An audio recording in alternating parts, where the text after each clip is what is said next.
Hey everybody, Jason Sherman here. In today's episode of Zero to CEO, I sit down with Paul Scribner. He's the visionary CEO of Raven Resources Corp. Welcome to the show. Thanks, Jason. Pleased to be here. Awesome. And we're going to be talking about investments today and the future of them. And you've done quite a bit. You've had some transformational business approaches in your career. Let's kind of share one of your stories. I kind of like storytelling a lot. So you helped a manufacturing facility grow like 6 times over, right? How did you do that? We did and actually, I think the one that they were talking about is a healthcare facility, not manufacturing anything, but treating patients. And we were able to increase the size of their facility as well as increase their revenue significantly. And we That's this impressive. goes all the way back. Yeah, it went all the way back into it, as so many of our things do, from a relationship that we had with the buyer of that company from inception. We helped them document the deal because the seller of that practice was one of our clients as well. So it went back into probably the early mid 90s, I think. And long story short, we just identified an opportunity, what we felt like was a felt need in another area of that particular town. And we went and helped them acquire the capital. We restructured their accounting. We provided some brand direction. Wow. With the help of course, tons of talented people and our team. And That's a pretty big, that's a tall order right there. You just listed off a whole bunch of things you guys did. And it sounds like a big job too. I'm assuming that you guys are able to, because like no one's going to think, oh, let me pick out this facility and work with it, right? Other yes. investors probably walk away from something like that because it's not really sexy, right? So how do you find deals like that? Where do you find the value in them when other investors might say, I'm out of here? I think that a lot of the value that we've been fortunate enough to find over the years is because of like you said, investors saying, look, this is not sexy. We're going to pass on this. And then people end up calling us, or we end up finding things that are second and third tier opportunities, considered those. And then usually we have to solve a host of problems like we did in that case. What are some of the problems that you have to solve, just so that people are aware? Sure. A lot of times it relates to presentation of accounting presentation. It relates to changing around the way that an opportunity might be described to a potential investor. So like how they're pitching it. Yeah.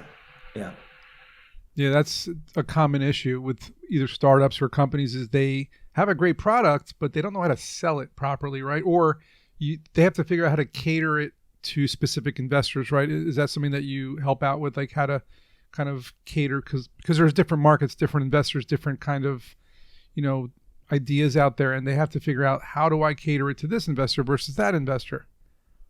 We do. And oftentimes the person that founded the company or is the chief visionary creative type person may not be the best to describe, and may not be the person that has the most conviction.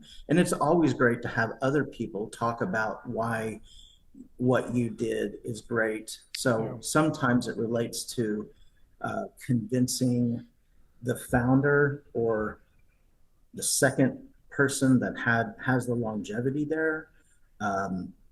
Look, we need you for specific things to describe this opportunity, but we can't have you leading it. Right. And that was also the case in this situation. We had to just reposition that and sometimes that takes a while to get them to respect that. Of course, position. It's their baby, right? They've been working on it and building it for years. They got it to a level where it can be invested in.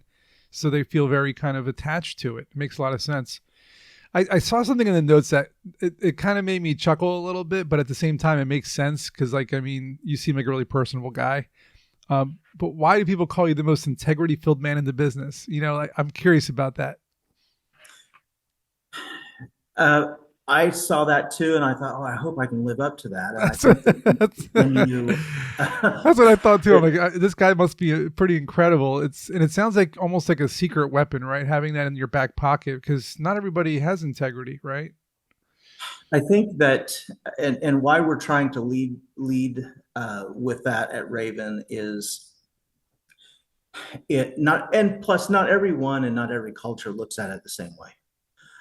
But we try to take what we just some simple things like we try to return our phone calls if quickly. If we're not taking a call, we try, or if we're not on a call, we try to answer the phone, even if we're adverse to that person. Hmm. We try to pay our bills early. We Interesting. and thankfully we have, and we try to monitor the commitments that we make, and not we're like things like we try not to pretend in meetings. We're not going to pretend that we can do something and then Mm, faking it until we make it. We see a great opportunity, and if it's not in our core capabilities, we're going to quickly say that it isn't. And I think we owe a no quickly to yeah, potential investees. Um, and then also just taking a customer service approach to sometimes people that invest think that they forget that they're still in the customer service business. It's a maybe a higher level of customer service sure. business. It means in a hierarchy of meaning an expensive one, I guess is what I mean. But Yeah, uh, makes a it's lot of still sense. customer service. So and I think kind of capping that off, uh, if I do make a mistake, my team has full opportunity to, hopefully it's not in front of others, but it can be if necessary, and pull me up on that, and then I'll own what I So, feel like we so it holds you need to accountable. own. Mm-hmm. Having a team that holds you accountable is pretty big, in my opinion, because I've been building teams for years, and one of the things I've learned is you don't want yes men surrounding you. You just don't. You want people who will challenge you, who will collaborate with you, and who will hold you accountable for things that you did wrong, so that you're not perfect. We may all be Correct. we all may be experts at what we do, but we all make mistakes, and people make mistakes in their business every day. And part of what you're doing, it sounds like, is helping them avoid those mistakes, right? So what are maybe like the top two or three biggest mistakes that you notice when people are trying to grow their business?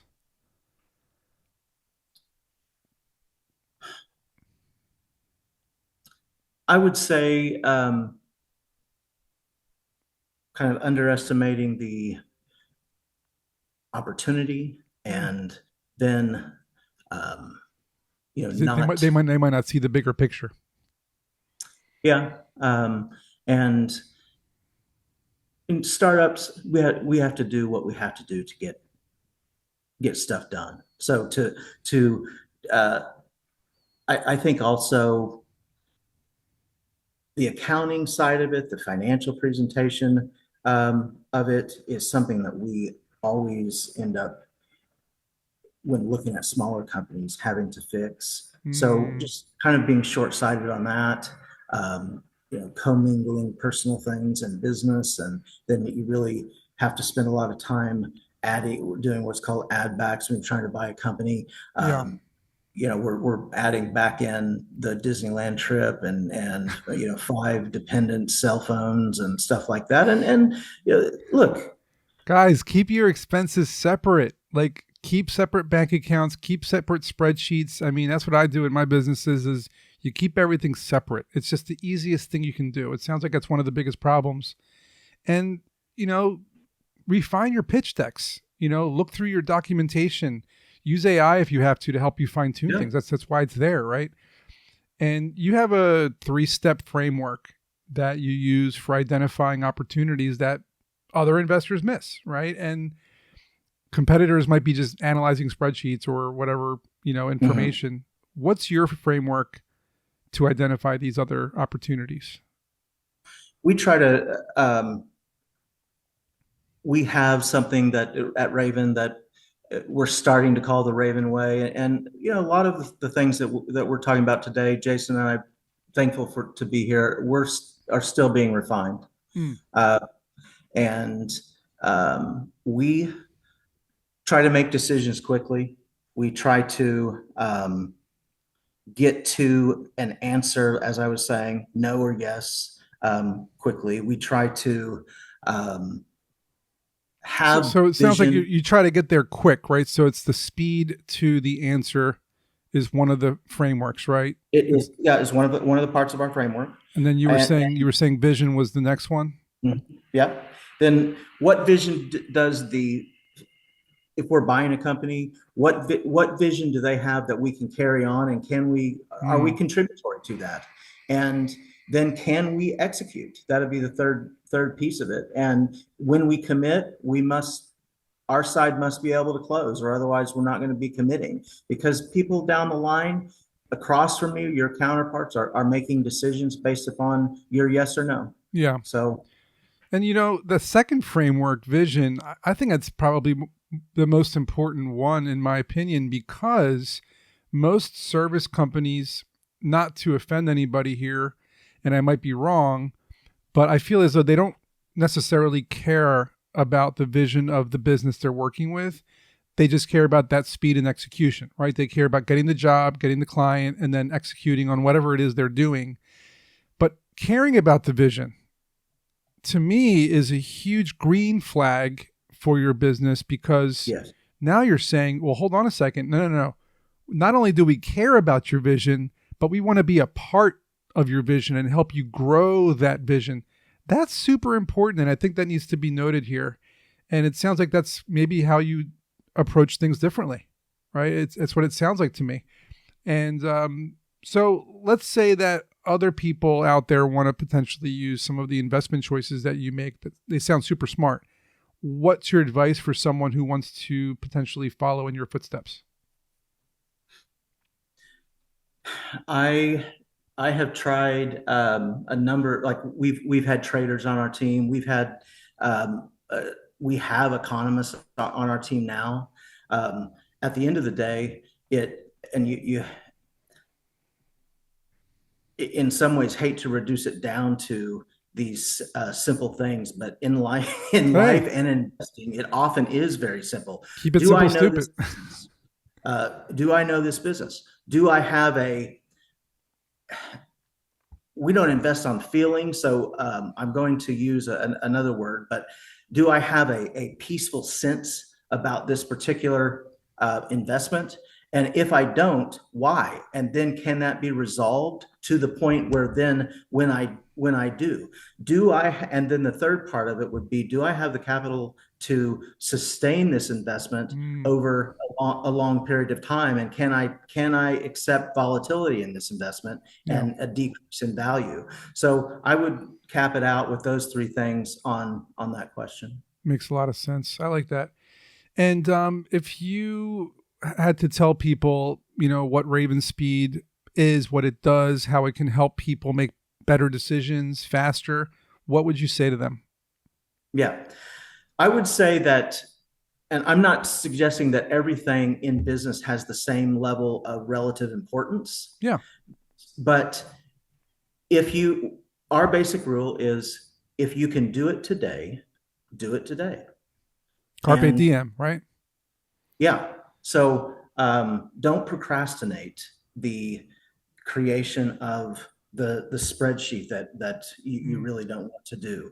Um, and again, the creation of the spreadsheet versus calling the person that your capital source, that's not the same level of or, relative importance. yeah, Calling the capital source, it is. So, hit that hard stuff, make the call. Before you get out of bed, grab your wireless, make the call, and then start working on things that are more administrative and not productive to the advancement of your company in a capital acquisition sense. CEOs have to raise money. Entrepreneurs can't call themselves an entrepreneur if they can't raise money. 100%. So this is some of the stuff that we try to do. And like I said, we're learning as we go, even though we've been doing it for a couple of decades. Fantastic. Awesome. And where can people find out more about your business if they want to learn online?